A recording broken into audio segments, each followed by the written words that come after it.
Bonjour, c'est au Chili austral que va nous mener ce voyage en passant par l'île de Chiloé puis la Patagonie et en terminant par une croisière en terre de feu et au Cap Horn. Alors en route pour le Chili, cette étroite bande de terre d'Amérique du Sud de 4300 km située le long de la côte Pacifique. Mais c'est surtout la Patagonie que nous allons visiter durant notre périple avec Alain Mahusier qui ira de Santiago à Punta Arenas puis à Ushuaia et retour par Buenos Aires. D'illustres voyageurs sont passés par là bien avant nous, comme Fernand de Magellan avec la Trinidad en 1520, soit quelques mois avant qu'il trouve la mort aux Philippines en avril 1421. S'il a fallu des mois à Magellan pour traverser l'Atlantique, cela nous prendra 14h30 depuis Paris, bien installés dans l'avion pour rejoindre Santiago du Chili. Après avoir survolé les déserts d'Argentine et les cordillères des Andes, dont son plus haut sommet, l'Aconcagua, qui culmine à 6962 mètres et que nous passons juste avant l'atterrissage. Le Chili compte 17 millions d'habitants, répartis sur une bande de terre de 4300 km de long et ne dépassant pas 300 km de large. Il offre les déserts les plus secs du monde au nord et les régions les plus arrosées vers le sud, pouvant atteindre 4000 mm de pluie vers Valdivia. Notre circuit partira de Santiago, puis ira à Valparaiso, Puerto Montt, l'île de Chiloé, Puerto Natales, le parc Torres del Paine, Punta Arenas, avant la croisière Australis qui nous mènera dans le canal de Beagle, le Cap Horn et Ushuaia. Nous sommes en décembre 2017 et c'est l'été à Santiago, il fait 30 degrés et c'est notre premier pisco sour pour notre groupe de voyageurs conduit par Alain Mahusier. Dans l'après-midi, nous partons à la découverte de Santiago, dominé par sa toute nouvelle tour Costa Nara. C'est Pedro de Valdivia qui fonda la ville en 1540 et fut le premier gouverneur du Chili, avant de périr sous les coups des terribles Indiens Mapuches en 1553. Santiago est dominé par deux collines, le Cerro San Cristobal, d'où nous avons une vue panoramique sur toute la ville qui s'étend ainsi au pied de la cordillère des Andes, de l'autre côté c'est l'Argentine, et le Cerro Santa Lucia, d'où nous pouvons contempler la ville, à la fois cosmopolite, sophistiquée et mondaine, aux allures de capitale européenne. Santiago est une ville moderne qui conjugue vie culturelle, activités effervescentes, esprit festif dans les quartiers de Bella Vista ou Barrio Brésil. Il y a aussi les musées, les restaurants, les universités. Pas étonnant que 40% des Chiliens vivent ici. C'est une ville agréable où il fait bon flâner. En redescendant du Cerro Santa Lucia pour aller en ville, nous passons devant ce jacaranda en fleurs, puis ces acanthes en fleurs, et enfin cet énorme yucca, un véritable arbre. Nous nous rendons à pied dans le centre historique. Il offre un mélange d'architecture nouvelle et ancienne. La Casa Colorada, c'est une demeure coloniale, la plus vieille maison qui date du XVIIIe siècle. À côté, la Plaza de Armas avec ses 150 palmiers chiliens, c'est le cœur de ville depuis 1541. Ici se tenait le gibet, maintenant remplacé par une fontaine à la gloire du Libertador Simón Bolívar. Les gens aiment à s'y retrouver, c'est un lieu cosmopolite mélangeant de couleurs européens ou de descendance amérindienne comme ce jeune homme au trait inca. On peut aussi y voir les joueurs d'échecs profitant du plein air. C'est sur la Plaza de Armas que se dresse la cathédrale Metropolitana qui s'apprêtait à recevoir le pape en janvier 2018. L'édifice de style néoclassique a été construit entre 1748 et 1800. L'intérieur est de style baroque, avec son monumental maître-autel à l'ornementation opulente. Cet édifice de style colonial est un musée d'histoire nationale. Le soir venu, nous allons dîner au restaurant cabaret Bali High, à l'ambiance polynésienne, avec musique et spectacle de danse. Nous y assistons à des chants et danses typiques de Huasos, les cow-boys chiliens, et du folklore de l'île de Pâques.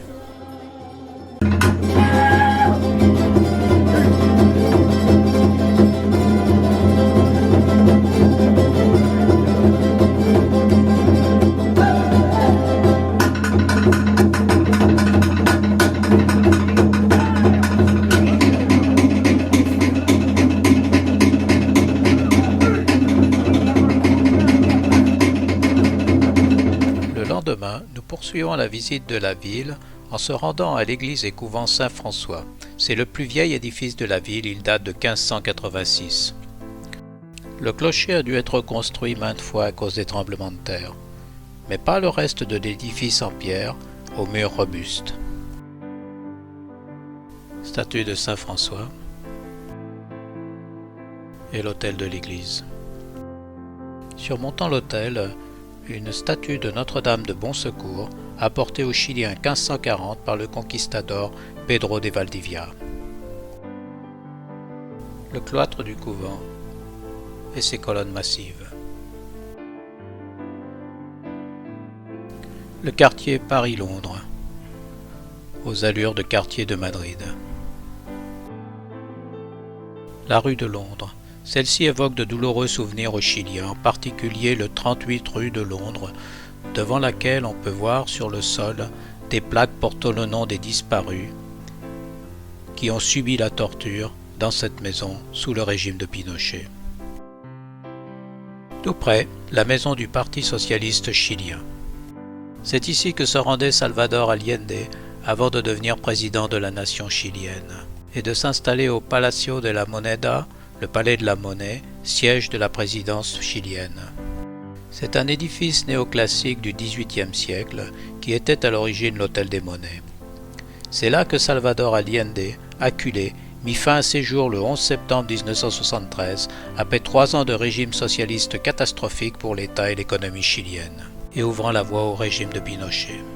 Une des grandes raisons de sa perte fut la nationalisation des mines de cuivre aux dépens des Américains.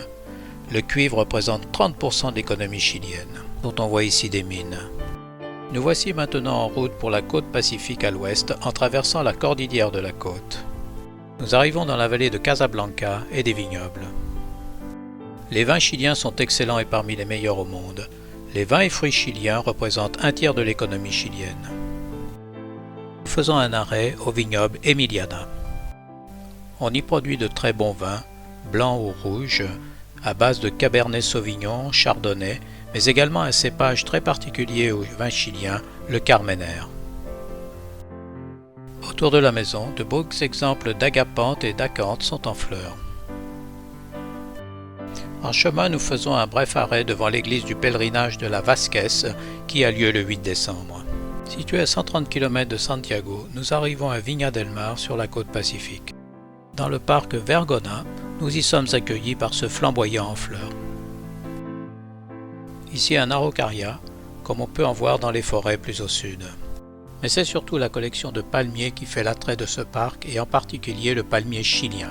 Peu esthétique, cette espèce endémique est très élancée. D'autres espèces de palmiers sont représentées, comme le palmier royal. Enfin, le parc rend hommage aux 2 prix Nobel, Gabriela Mistral et Pablo Neruda. Sur la plage, et regardant vers l'île de Pâques, un authentique Maui pascuan. Cela nous rappelle en effet que l'île de Pâques appartient au Chili.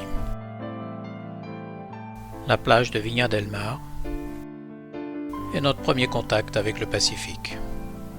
Séance photo. On remarquera la brume ambiante, c'est la garwa ou Comanchaca, un brouillard côtier typique du Pacifique. Celui-ci est dû aux eaux froides du Pacifique, il ne nous quittera pas de la journée. La route en corniche qui nous mène vers Valparaiso. Puis c'est l'arrivée à Valparaiso, enveloppée par la Comanchaca. Le monument de l'Amirauté, face au port. Valparaiso, la vallée du paradis, c'est avant tout un port commercial et militaire d'où on exporte les vins et les fruits. Nous embarquons pour un tour panoramique du port. C'est le meilleur moyen d'observer la ville aux 42 collines, les Cerros, avec ses entrepôts en bas et ses habitations en haut. Valparaiso, longtemps chanté par les marins car arrêt obligé des caporniers qui venaient d'Europe ou de la côte est des États-Unis pour aller à San Francisco au Yukon au XIXe siècle, avant la construction du canal de Panama. Bien que premier port du pays, c'est une ville qui semble s'être endormie, un peu comme cette otarie qui se repose sur cette bouée. Valparaiso, c'est aussi la base de l'armada chilienne qui a gagné la guerre de 1879-1884 contre le Pérou et la Bolivie et a privé la Bolivie de son accès à la mer depuis. Des négociations à ce sujet sont toujours en cours entre les deux pays. Les installations du port de commerce et les grues de déchargement des bateaux. Le port est également prisé par les pélicans, les goélands et les cormorans, celui-ci ayant pris la pose habituelle des cormorans.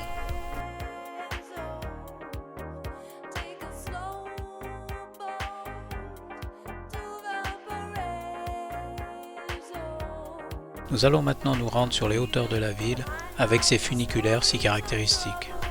Les maisons sont toutes blotties les unes contre les autres alors que la brume ne se lève pas.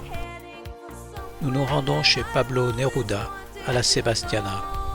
Cette maison qu'il a fait construire suivant ses propres plans avec de larges baies vitrées pour profiter au mieux de la vue depuis les hauteurs de la ville. Celle-ci peut être éclatante par les journées ensoleillées ou rester embrumée par la garoua, comme ce fut le cas le jour de notre visite. Nous redescendons à pied à travers la ville en direction du port. Cela nous permet d'apprécier le style coloré des maisons. Mais ce sont surtout les très beaux exemples de street art de Valparaiso que nous allons pouvoir admirer pendant notre promenade. Bien au-delà du simple graffiti, il s'agit de véritables fresques murales qui placent le street art de Valparaiso à un très haut niveau international. Ma préférée, avec le pape annonçant que Dieu n'est pas mort. La ville est ainsi couverte de graffiti, avec ses maisons colorées et au style un brin colonial. L'escalier et la rue descendant jusqu'au port. Encore quelques exemples de graffiti et de peinture murale.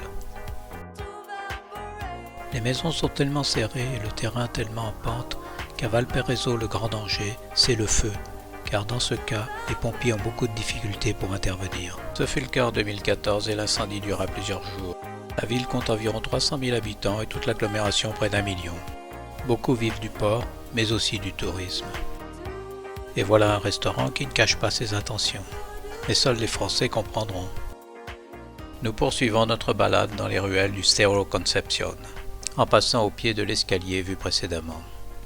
Valpo, comme l'appellent familièrement ses habitants, a été fondé en 1544 par Pedro de Valdivia pour donner un port à Santiago.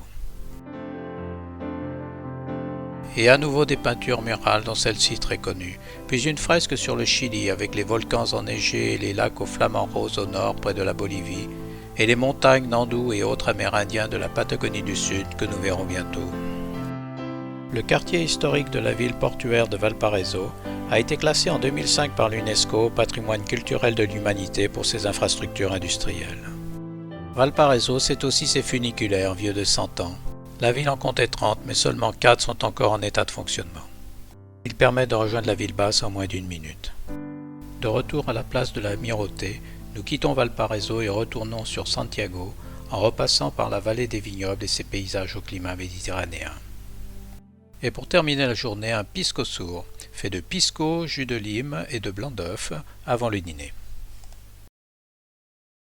Le lendemain, nous changeons radicalement de décor. Nous partons pour Puerto Montt, à 1000 km plus au sud, en survolant le pays Mapuche et les plus beaux volcans enneigés des Andes. Après avoir passé les volcans Tolhuaca et Lanquimay en Oricanie, viennent ensuite le dangereux et toujours actif Villarrica, 2847 mètres, et le Lanín en Argentine, le plus haut, avec 3747 mètres, dans la région des fleuves. Mais c'est le volcan Osorno qui est sans conteste le plus beau, avec son cône parfait dominant de ses 2652 mètres le lac Llanquihue qui s'étend à ses pieds. En moins de 2 heures, nous voici à Puerto Montt, au pays des lacs, une région où il pleut beaucoup jusqu'à 300 jours par an. Nous voici sur la route panaméricaine en direction de l'île de Chiloé. Nous traversons des bois de feuillus. On peut aussi apercevoir des araucarias qui ont donné leur nom à l'Araucanie plus au nord, ainsi que des prairies où on pratique l'élevage des vaches, des chèvres ou des moutons, et où fleurissent les genêts qui séparaient les parcelles, mais que l'on doit arracher car ils deviennent trop envahissants. Nous arrivons rapidement au bac qui va nous mener à l'île de Chiloé. La traversée est relativement courte et ne prend pas plus de 30 minutes. Pendant la traversée, nous avons de superbes vues sur les Andes enneigées au loin. On peut également observer le vol des pélicans qui se suivent en file indienne. Avec de la chance, on peut aussi voir des otaries.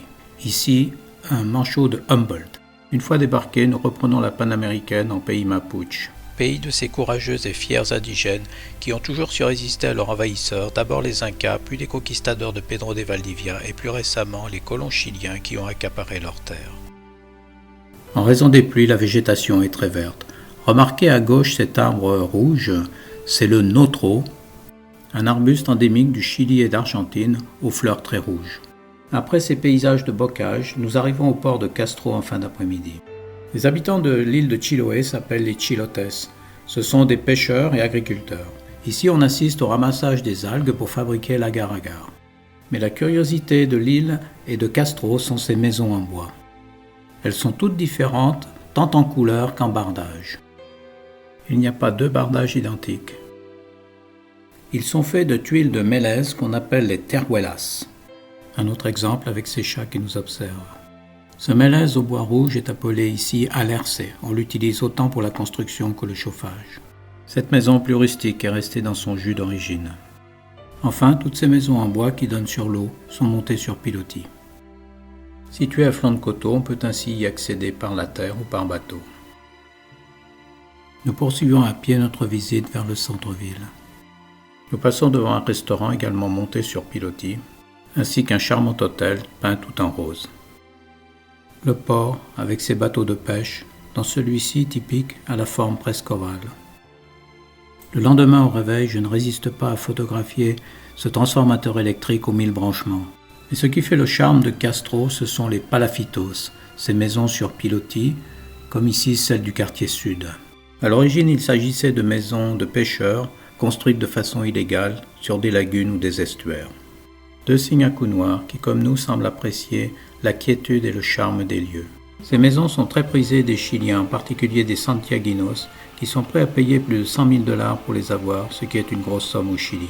Notre guide nous emmène ensuite au nouveau marché aux poissons. C'est l'heure où les étals se préparent. Le Pacifique étant un océan froid, il est très poissonneux. On trouve ainsi sur les étals du bar, du merlu, du saumon ou du congre. Une caisse pleine de bars prêts pour la consommation. Le Pacifique donne également de superbes moules de la taille d'une main que l'on utilise pour faire le curanto que nous verrons plus tard. Les poissons et fruits de mer sont conditionnés de différentes façons. Dans le marché, on peut aussi acheter les légumes qui serviront à préparer les poissons, comme ces pommes de terre ou ces poivrons de différentes couleurs. Une préparation d'algues macérées, des algues séchées et un autre type d'algues fumées et séchées que les marins consomment en les mâchant. Une autre curiosité de Castro est son étonnante cathédrale San Francisco de couleur jaune et violette. On la repeint tous les 5 ans et ce sont les enfants de cette ville d'environ 40 000 habitants qui décident de la couleur. Elle a brûlé plusieurs fois et celle-ci date de 1910. Elle est entièrement assemblée en bois d'alerce et n'utilise pas un seul clou.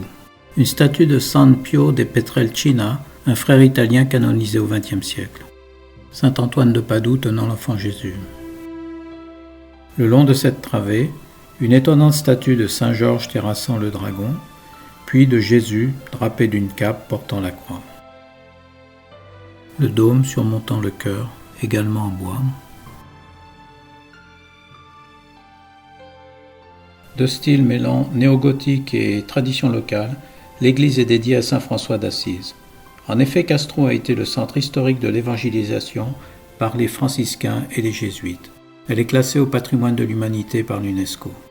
Les deux saints de l'église, saint François d'Assise et Sainte Carmen, la patronne du Chili.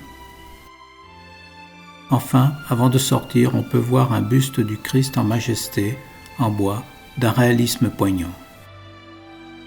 Avant de quitter Castro, nous nous arrêtons aux palafitos du quartier nord.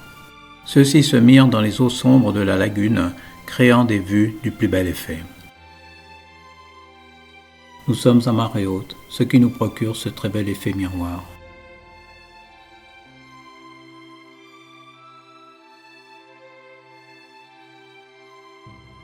Nous prenons un nouveau bac pour nous rendre sur l'île de Quinchao.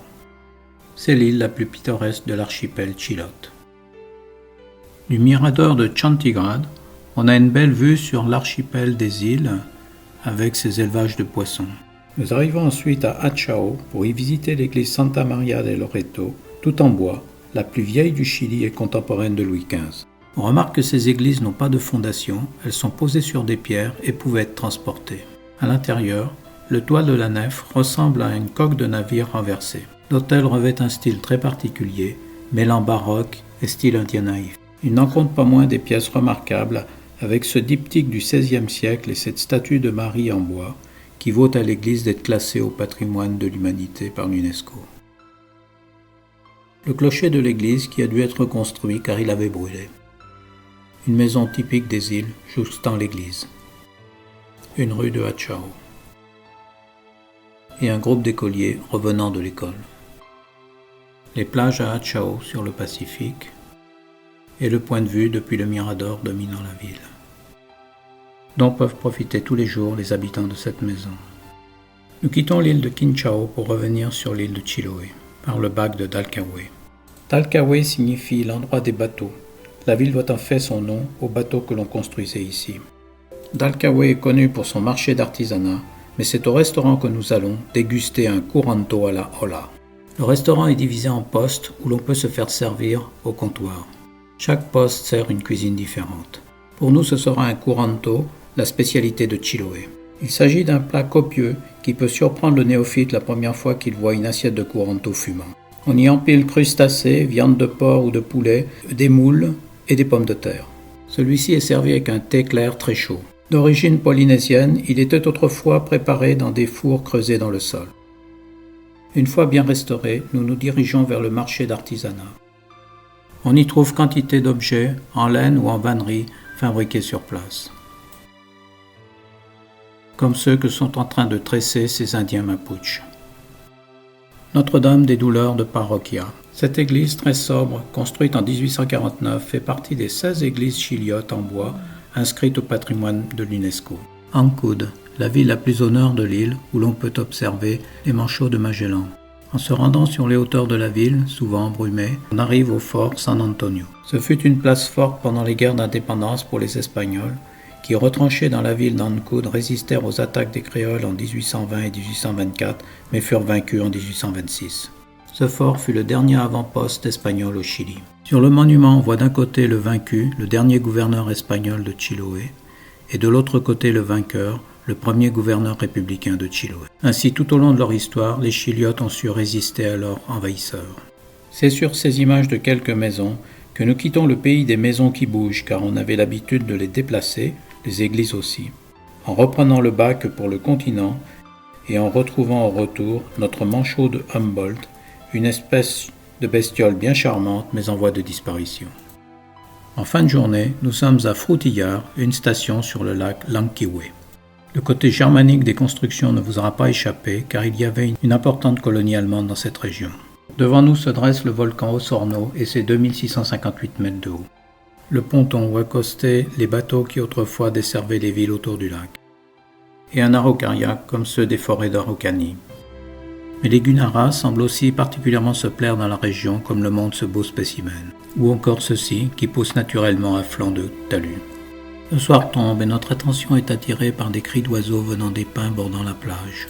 Il s'agit de Bandouria ou ibis à face noire, une espèce d'oiseau assez bruyante qu'on appelle aussi ibis des Andes. On voit ici sa forme caractéristique avec son bec courbé.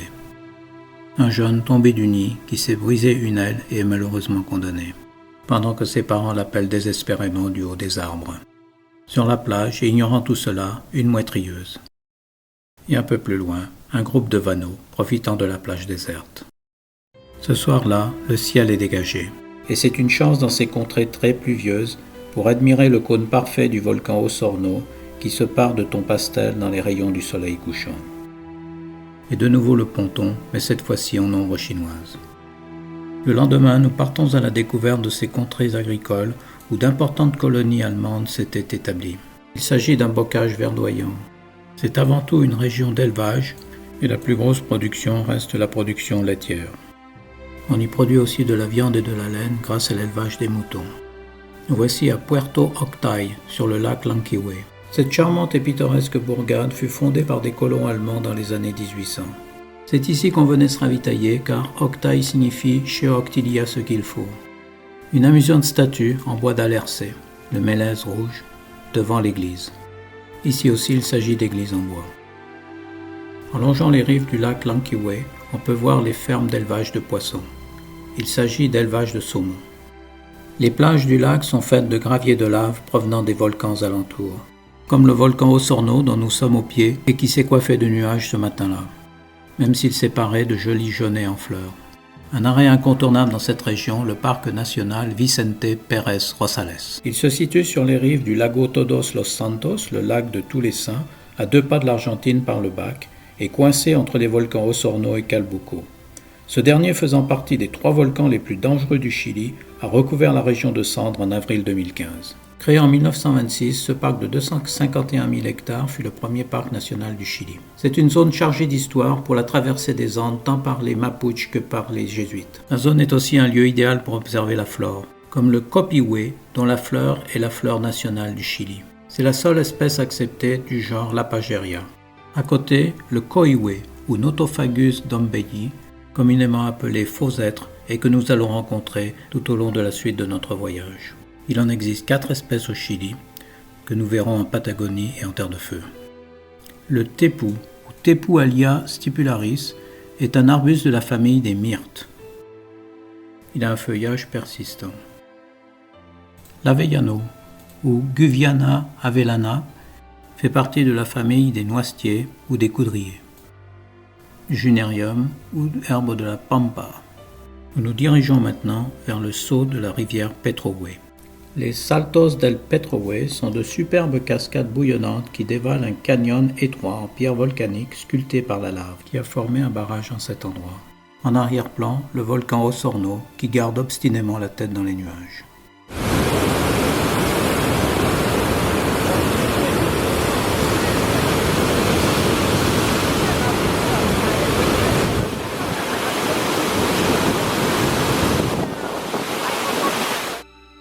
La rivière Petrohue va se jeter dans le lac Todos los Santos, qui est un lac de barrage.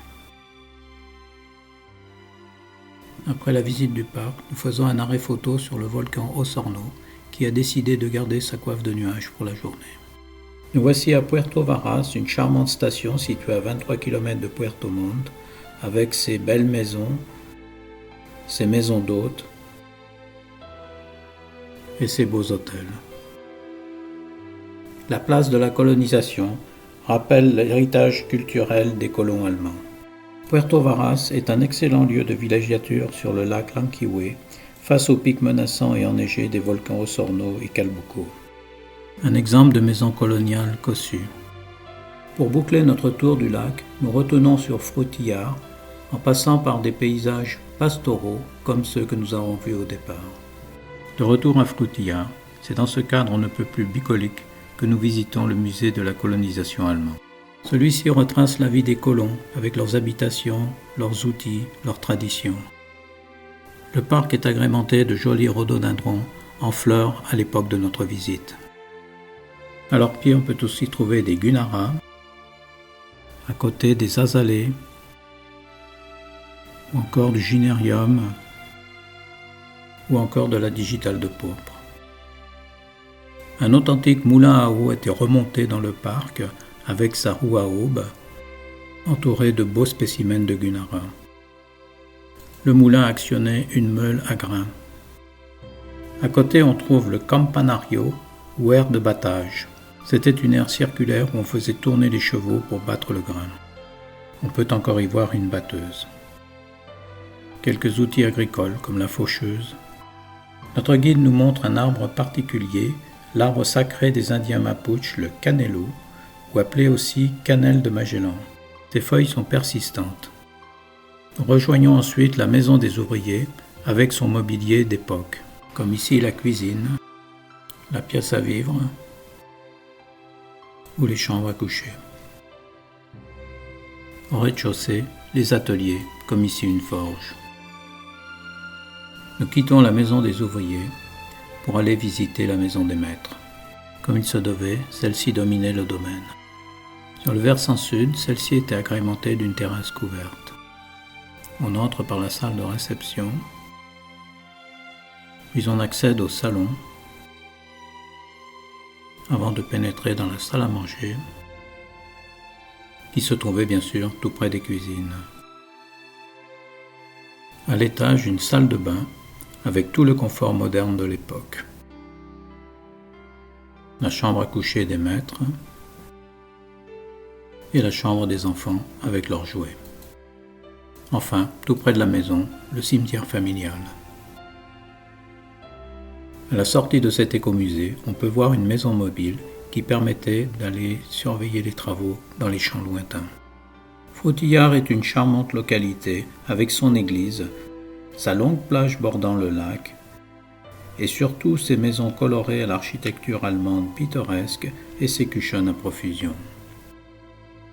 On y trouve même un étonnant théâtre coiffé d'un toit en cuivre inauguré en 2010 et siège d'un festival, la Semana Musical des Frutillards. Et alors que les bandurias reviennent au nid et que les mouetrieuses réinvestissent la plage, nous nous préparons à passer notre dernière nuit à Frutillards, car le lendemain nous allons à Puerto Montt, capitale de la région des lacs. Soumise à un climat océanique, la ville reçoit environ 1,5 m de pluie par an sur 200 jours, soit 4 fois plus qu'à Paris. La ville en soi n'offre pas un grand charme. C'était un port et un lieu d'arrivée pour les colons, comme le montre cette statue où les nouveaux arrivants se voient indiquer la direction pour aller s'établir. La cathédrale, surmontée d'un dôme en cuivre et exclusivement construite en alercé, surprend par son intérieur aux allures de temple grec. C'est le plus vieil édifice de la ville et date de 1856. Cette église cathédrale est dédiée à Notre-Dame du Mont-Carmel. À l'origine, toutes les maisons étaient construites en bois, mais celles qui ont résisté doivent aujourd'hui se conjuguer avec des architectures plus modernes. Du centre-ville, nous nous dirigeons ensuite vers le port. Nous y rencontrons la Calypso, mais je ne crois pas que ce soit celle du commandant Cousteau. On peut y voir des pêcheurs d'algues déchargeant leur cargaison. Mais ce sont les boutiques le long du port qui vont attirer notre attention. On y trouve bien sûr les traditionnelles boutiques pour touristes, mais les voyageurs avertis viendront ici pour trouver d'authentiques pierres de lapis lazuli, la pierre nationale du Chili, dont on peut faire des bijoux ou des statuettes décoratives.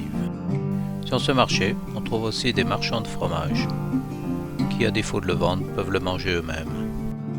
On y trouve aussi différents types d'algues, et le fameux saumon chilien. Mais la principale attraction du port, c'est sa colonie d'otaries. Ce sont des otaries à crinière, aussi appelées lions de mer, comme on le voit avec ce mâle faisant la sieste. Et celui-ci n'aime visiblement pas qu'on dérange sa sieste. Nous quittons la colonie sur l'image de cette petite femelle qui a l'air beaucoup plus gentille. À croire que dans toutes les espèces, c'est la jante féminine qui est la plus avenante. Autre point fort du port de Puerto Montt, El Mirador de la Irma, un restaurant où on peut manger un monumental plat de congre. C'est donc bien repu que nous nous dirigeons vers l'aéroport pour quitter cette région des lacs très arrosée et ses paysages pastoraux. Tout de suite après le décollage, nous passons au-dessus de l'île de Chiloé toute proche, avant de nous diriger plus au sud, vers des paysages plus plats, et d'arriver à Punta Arenas au bout de 2 heures, la Pointe des Sables, qui est la capitale de la région de Magallanes, la Magellanie. En fait, nous sommes en Patagonie, qui s'étend de la région du détroit de Magellan jusqu'en Terre de Feu, et dont on voit ici le drapeau. De Punta Arenas, nous allons d'abord aller à Puerto Natales, à 250 km plus au nord, avant d'effectuer la croisière qui nous mènera de Punta Arenas à Ushuaia, en passant par le Cap Horn. Ainsi, dès la sortie de l'aéroport, nous prenons la route numéro 9 en direction du nord à travers les steppes de Patagonie. C'est une région très vantée, de prairies seulement propices à l'élevage. C'était la terre des Amérindiens à la Koulouf. Partant du niveau de la mer, la route s'élève progressivement jusqu'à 800 mètres par palier. Le long de la route, on peut voir des restes de résurgence volcanique. Il s'agit de basalte qui a refroidi sous terre et a été mis à jour par l'érosion. Soudain, des silhouettes de huasos, ces cavaliers chiliens surveillant le bétail. Qu'ils s'élèvent dans de vastes exploitations agricoles nommées estancias. Après plus de 2h30 de route, nous voici à Puerto Natales dans l'Ultima Esperanza, le dernier espoir. Autrefois dépendant de la laine, du mouton et de la pêche, ce modeste port de pêche de 18 000 habitants vit aujourd'hui essentiellement du tourisme. C'est le terminus méridional des croisières en ferry dans les fjords chiliens et le point de départ pour les visites dans le Parque Nacional del Torres del Paine. C'est en direction de ce parc, situé à 150 km plus au nord, que nous nous dirigeons dès le lendemain matin.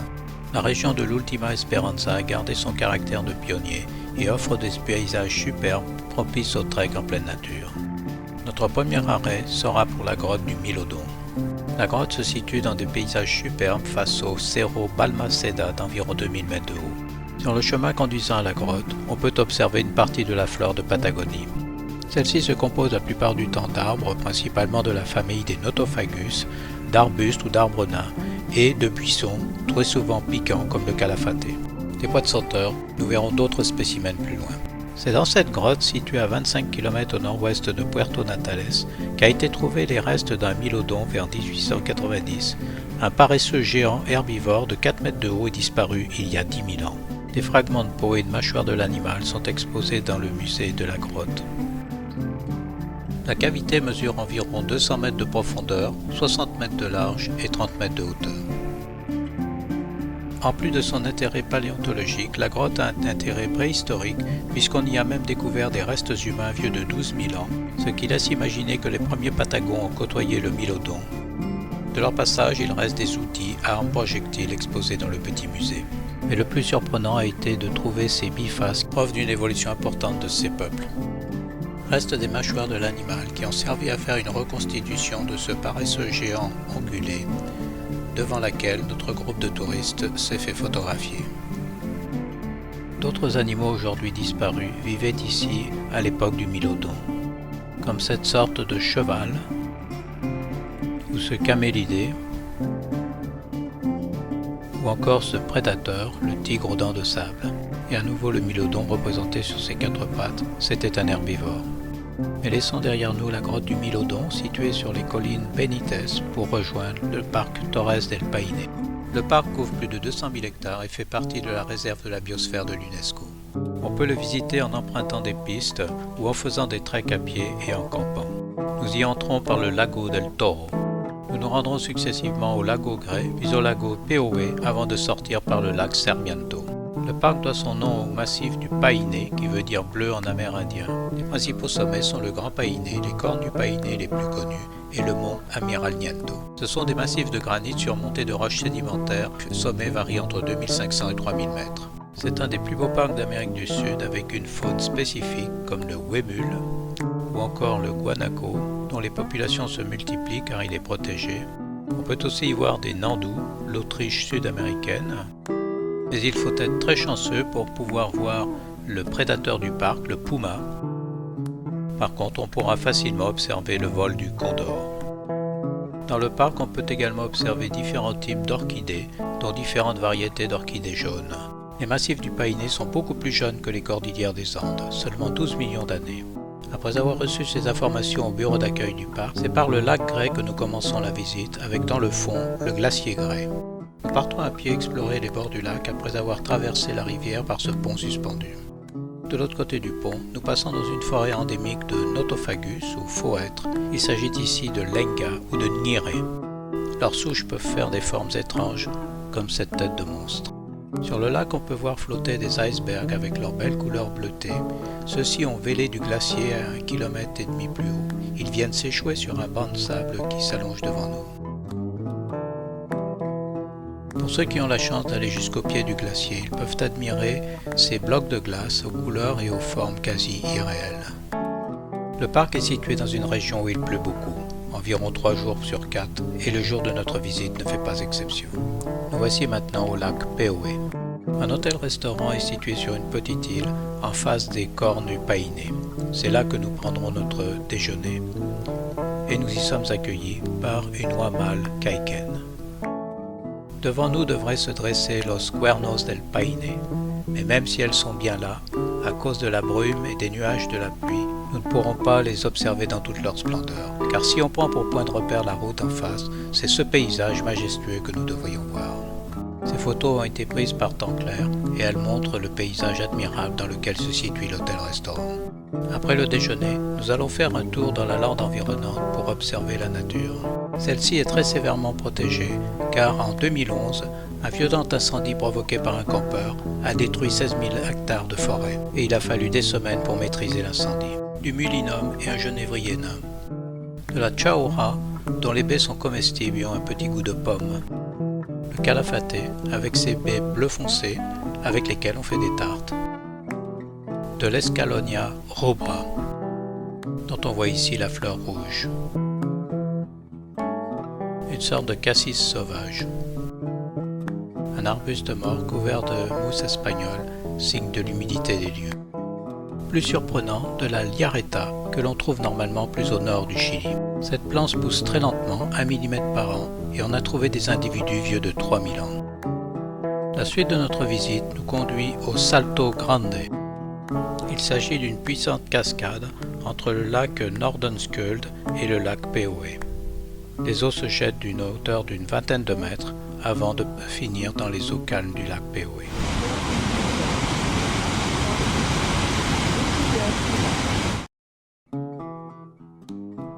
Une des variétés d'orchidées jaunes du parc que l'on appelle la vérité d'or. Une autre curiosité du parc, ces fleurs qu'on appelle les pantoufles de la Vierge.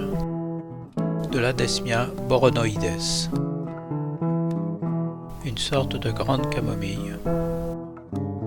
À nouveau du calafaté, plus connu sous le nom de berbéris à feuilles de buis. Et enfin, un autre exemple de chaura. Avant d'être un parc protégé, la région était une estancia où on élevait le mouton, ce qui explique les paysages de l'Inde. En poursuivant notre chemin, nous tombons sur un guanaco posté sur une colline. C'est la sentinelle, prête à avertir le troupeau en cas de danger, et en particulier de l'arrivée du puma. Le guanaco est un cousin du lama, de la vigogne ou de l'alpaga que l'on trouve plus au nord vers le Pérou. C'est un animal peu craintif, il était donc facile à chasser par les peuples indigènes, comme les Indiens Tehuelche dont le territoire s'étendait d'ici jusqu'à la Pampa argentine. Une mère et son petit. Les Tehuelche ou Anonikenk tiraient l'essentiel de leurs ressources du guanaco. Et pendant que la sentinelle continue de monter sa garde, nous quittons le parc, ses landes et ses forêts, par le lac Sarmiento. Celui-ci doit son nom à l'explorateur espagnol Sarmiento de Gamboa. Ses alentours sont couverts de buissons qu'on appelle Mata Negra. De retour à Puerto Natales, sous la pluie et par une température ne dépassant pas 10 degrés, c'est un bon dîner qui nous attend pour partager nos souvenirs d'une belle journée d'été bien remplie. Le lendemain, nous reprenons la route 9 balayée par le vent vers le sud en direction de Punta Arenas. En chemin, nous faisons notre premier arrêt à l'Estancia Laguna Escondida. C'est une ferme qui produit du lait, mais en fait nous ne sommes pas arrêtés pour elle, nous sommes arrêtés pour photographier les lupins qui forment un beau massif fleuri au bord de la route et entourent cette boîte aux lettres qui ne semble plus attendre de courrier. Très colorés, les lupins peuvent être observés dans toute la Patagonie. De l'autre côté de la route, un couple d'oies caïquennes qui s'éloigne, avec le mâle à gauche et la femelle à droite. En poursuivant notre chemin sur la route panaméricaine vers le sud, nous arrivons à une forêt fantôme. Il s'agit d'arbres morts couverts de mousse. C'est tout ce qui reste de la forêt primaire qui a subi la déforestation pour élever le bétail. L'incendie a duré pendant 17 ans.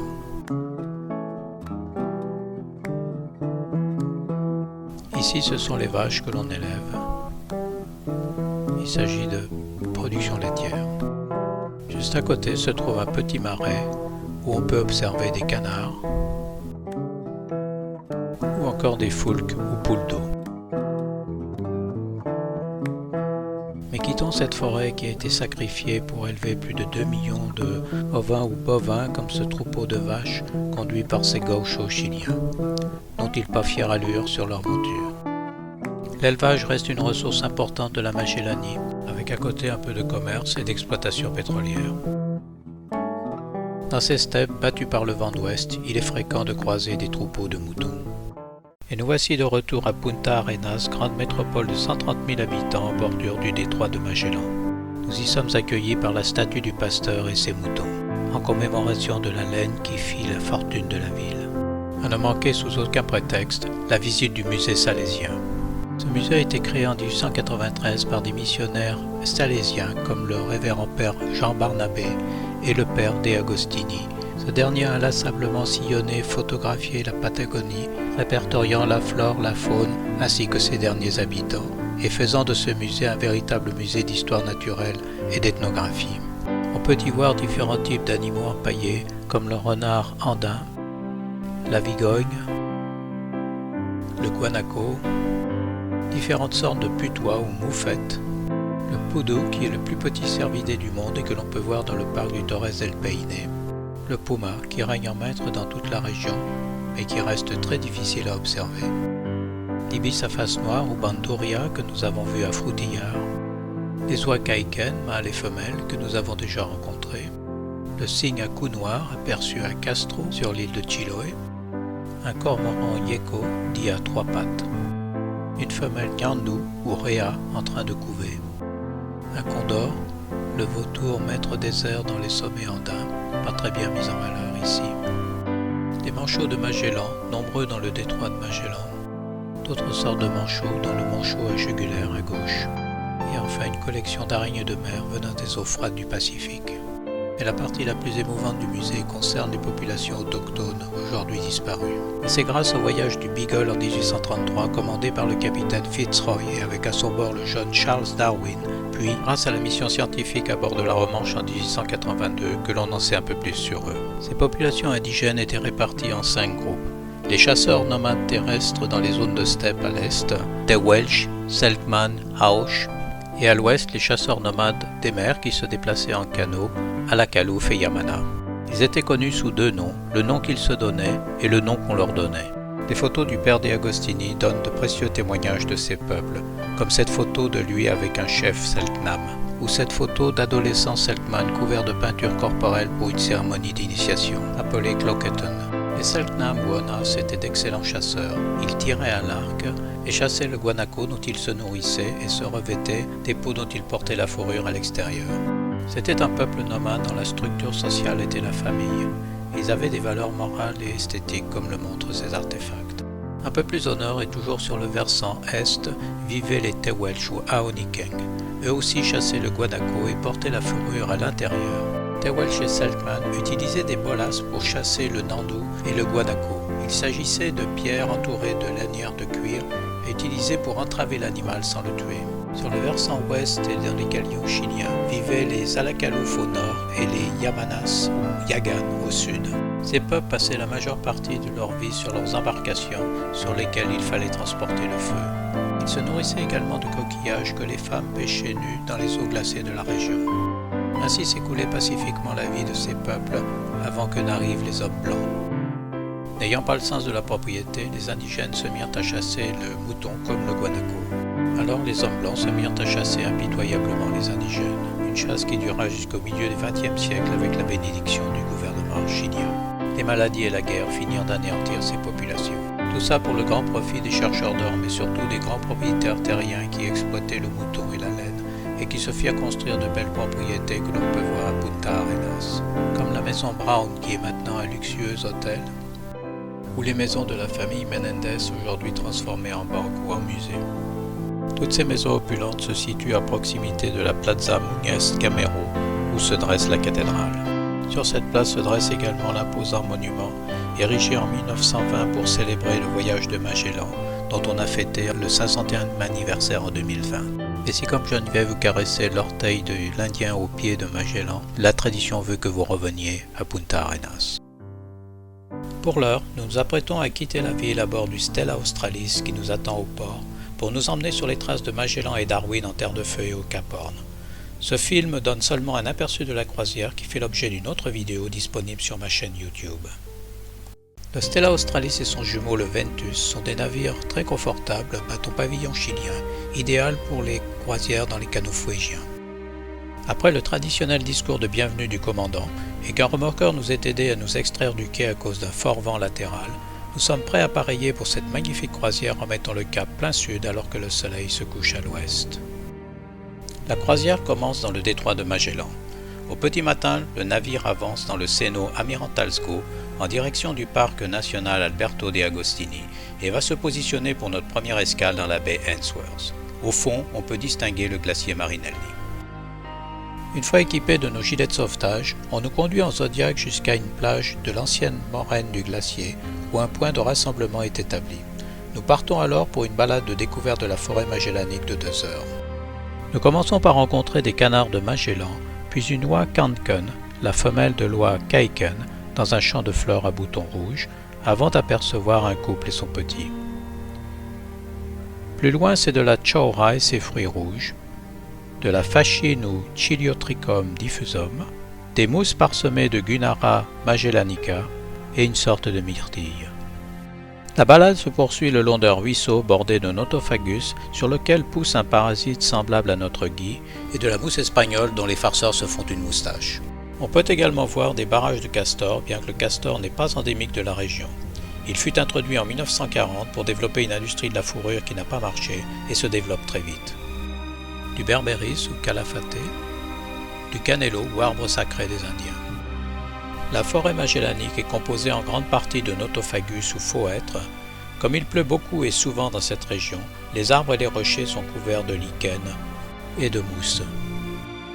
Une curiosité de la région, le pin des Indiens ou digouenier. Il s'agit d'un champignon comestible qui pousse sur les fagacées.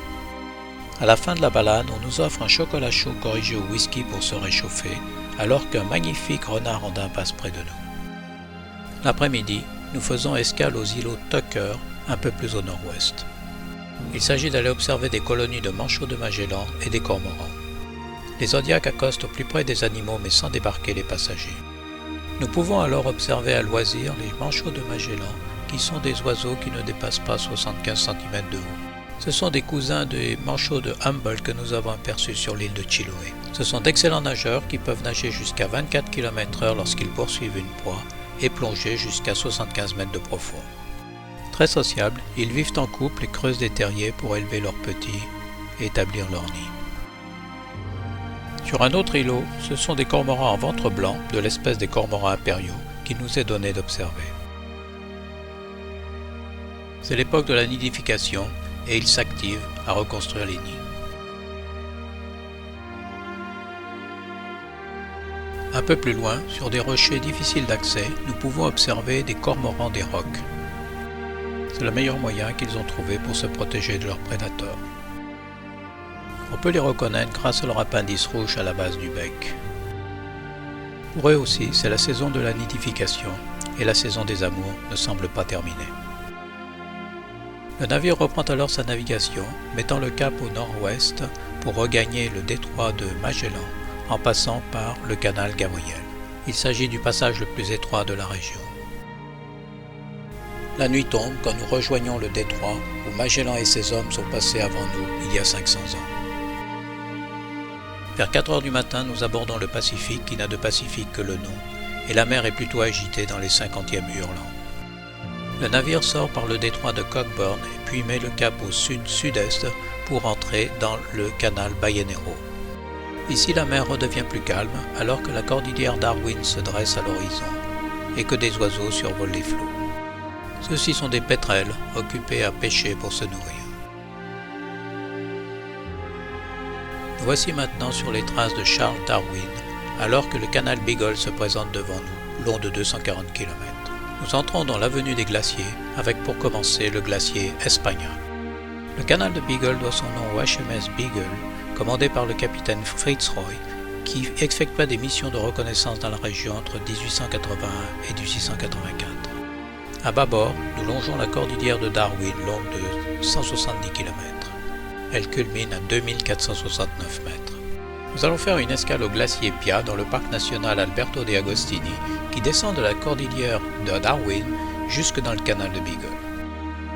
C'est en Zodiac que nous allons nous rendre au pied de ce colosse de glace dont le front s'élève à plus de 100 mètres de haut et s'étire sur 1 km de large. Le front apparaît crevassé et orné de statues de glace. D'un promontoire dominant la baie, on peut observer le vélage du glacier avec les blocs de glace qui s'effondrent avec fracas dans les eaux glacées du fjord, provoquant un léger tsunami et découvrant des parois aux temps bleutés. Après 2 heures d'observation, il faut nous arracher à cette nature sauvage pour retourner au navire. Sur le chemin du retour, nous passons près d'un petit îlot sur lequel une colonie de goélands a élu domicile pour y bâtir leur nid. Ici aussi, c'est la saison de la nidification et des amours. Une fois remontés à bord, nous pouvons reprendre la navigation dans l'avenue des glaciers avec le glacier Romanche. Puis vient le glacier Alemania pour l'Allemagne. Il est suivi du glacier Francia pour la France. Vient ensuite le glacier Italia et pour terminer, vient le glacier Hollandia pour les Pays-Bas. Après ce superbe spectacle, le bateau peut continuer sa route plein est alors que nous nous apprêtons à passer notre 3e nuit à bord. Le lendemain matin, nous nous réveillons au pied du Horn, au point le plus austral du continent sud-américain. Nous sommes sous le 56e parallèle sud, dans les 50e hurlants, face au mythique Cap Horn. Un débarquement était prévu en ce jour de mon anniversaire, mais sera finalement annulé à cause d'une houle trop forte. Nous ne pourrons donc pas aller jusqu'au monument de l'Albatros, érigé en mémoire de tous les marins qui ont péri dans ces eaux. Pour compenser notre déception et malgré la houle, le capitaine décide de contourner le Horn. Le cap où se rejoignent les eaux du Pacifique et de l'Atlantique a été découvert en janvier 1616 par les marins hollandais Lemaire et Schouten. Et c'est quand on est face au cap que l'on voit la tête terrifiante du monstre.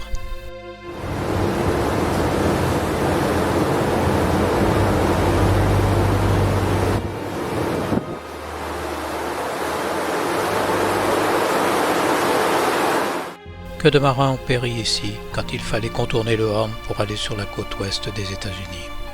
C'est donc un vaste cimetière marin qui se trouve sous ces flots, alors que se dresse devant nous la face ouest du Horn. Nous sommes maintenant dans le Pacifique.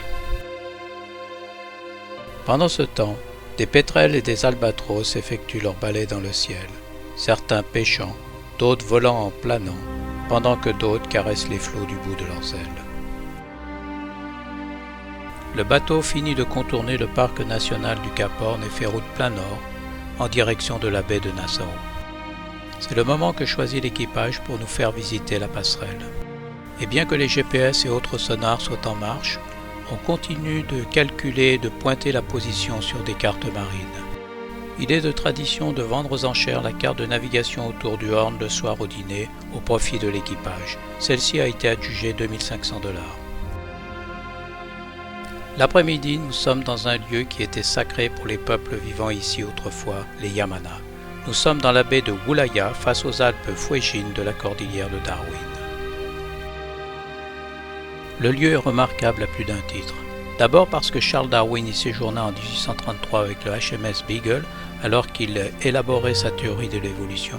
Ensuite parce que c'est là que se réunissait le peuple Yagan ou Yamana, en rouge sur la carte, entouré des Kaweskar, Aonikeng, Onas et Haosh qui ont maintenant disparu. Grâce au père Alberto de Agostini, cet infatigable missionnaire salésien, et à ses photos, on en sait un peu plus sur ces peuples. Les Yamana vivaient quasiment nus et passaient la majeure partie de leur vie sur leurs bateaux. À l'occasion, ils utilisaient aussi des huttes. C'étaient des pêcheurs nomades qui consommaient une grande quantité de coquillages et fruits de mer, présents en quantité dans ces eaux froides, comme le montre ce monticule de coquilles qu'ils ont jeté.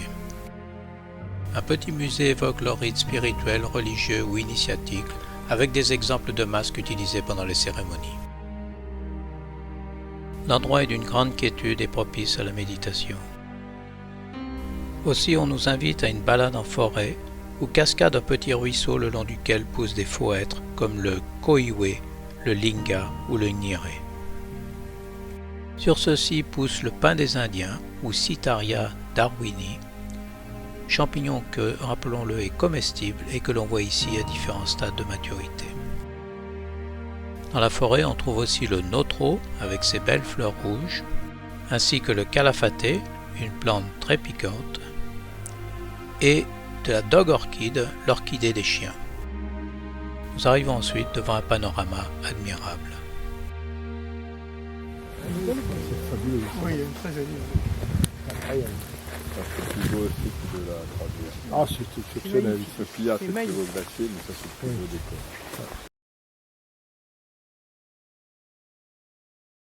En face de nous se dresse la cordillère de Darwin, et en regardant plus au sud, les Alpes Fuejin. C'est à regret que nous quittons ces espaces maintenant vidés de leurs habitants, avant de prendre un dernier chocolat chaud corrigé au whisky et de regagner le bateau. Du pont supérieur du navire, nous pouvons encore jouir de superbes vues avant que le coucher du soleil ne vienne baigner l'atmosphère de ses couleurs mélancoliques. Ce soir, c'est soirée de gala et avec mon neveu, nous avons mis la tenue de circonstance. En effet, c'est la soirée de le revoir et le commandant nous invite à partager un dernier verre. Salut, commandante. Pour les passagers, c'est l'ambiance de fin de croisière. En effet, les lumières d'Ushuaia, levées au fond de sa baie, et au pied des montagnes qui la surplombent ne sont plus très loin.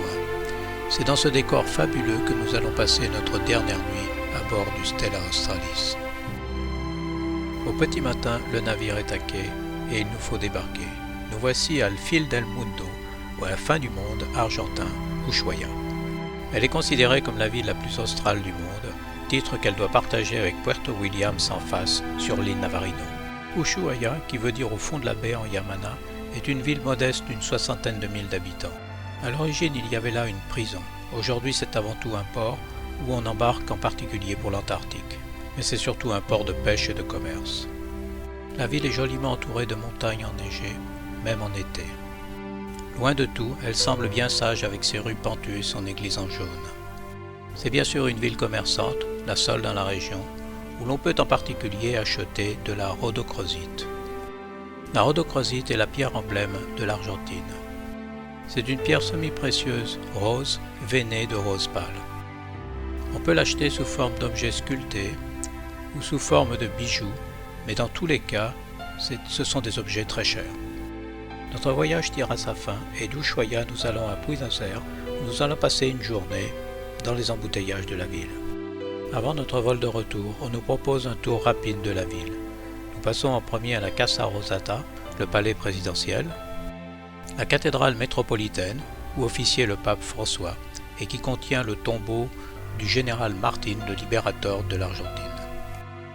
On nous mène bien sûr au quartier de la Boca, très connu pour son stade et son équipe de football, mais aussi pour ses maisons colorées et son art de vivre unique, et très connu bien sûr comme étant le berceau du tango, n'est-ce pas, Geneviève et François? Buenos Aires est aussi la ville du héros national, Fangio. Et enfin, Buenos Aires est très connu pour son opéra Colón, très réputé. C'est un tout petit résumé de cette ville en mouvement qui mérite de faire l'objet d'un autre film à elle seule. C'est ainsi que se termine notre superbe voyage dans le Chili central et austral. Avec un grand merci à Alain Mahuzier qui a organisé tout ce périple dans les moindres détails et dont les plus belles images resteront les extraordinaires paysages de la baie de Moulaya.